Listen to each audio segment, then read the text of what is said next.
काल ट्रम्प त्यांनी अगदी गावरान भाषामध्ये इराणला मेसेज पाठवला आणि आज जणू काही त्या भाषेचा आपल्याला पश्चाताप झाला नाही आहे हे दाखवायला एक पत्रकार परिषद बोलवली. आता 3 इडियट्समध्ये तो सीन आहे ना की अरे कहना क्या चाहते हो, मग तो म्हणतो ना हिरो की सीधा सीधा तुमको पसंद नहीं आया. इराणला ते समजलं नसेल म्हणून त्यांनी स्ट्रॉंग भाषेत मेसेज पाठवून बघितला.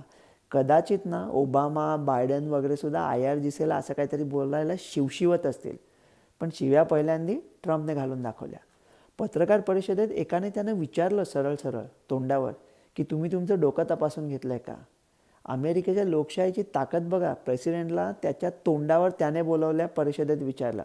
आपण आपल्या पाटबंधारे खात्याच्या उपमंत्र्याला विचारू शकू का. पण त्याच्यानंतर पुढे जाऊन ते म्हणाले प्रेसिडेंट अशा भाषेत नाही बोलत. अरे अमेरिकेच्या 250 वर्षाच्या हिस्ट्रीमध्ये आता फक्त 47 प्रेसिडेंट झालेत, त्यातले ट्रम्प तात्या 2दा. जो निवडून येईल प्रेसिडेंट तो बोलेल ती प्रेसिडेंटची भाषा ना, हे सांगणारे कोण आहेत.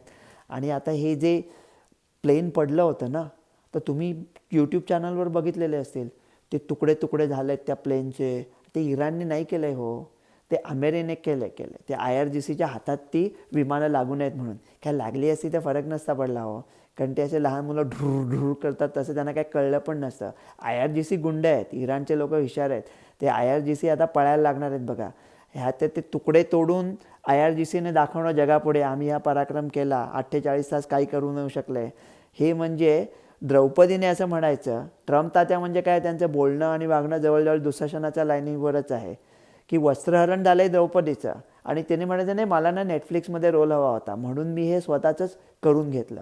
तर आता हे जे IRGC आहे ना ते पळून जाणार आहे. म्हणजे जहाजावर पाणी चढल्यावर जसे उंदीर पळतात, कुठे पळतील ते. अफगाणिस्तान हे एका देशाच्या घरी शिवरात्र कुठे. पाकिस्तान गरीबो के सुदामा. इकडे टर्कीमध्ये घुसतील कारण तिथे पैसे आहेत, पण वाटेत कर्डिस्तान आहेत. खाडी देशांना ते नको आहेत. पैसे असलेले सगळे छपरी लोक जातात ना, तसे ते मला वाटतं आता इंग्लंडमध्ये जातील. पण आता अमेरिका सगळे त्यांचे पुलंच उडवणार आहे एका दिवसात असं. पण असं मग काय उद्ध्वस्त करतात नाही करणार का ते. अहो ट्रम्प चिकन नाही होत आहेत, कारण ते पूल पडले तर त्याचे पैसे कोण देणार, भारत देणार आहे का. भारताला विचारलं तर भारत म्हणेल दोन्ही बाजूनी आपापसात बोला आणि वर परत GST लावेल. ते पैसे स्वतःला भरायचे आहेत म्हणून अमेरिका तोडत नाही येते.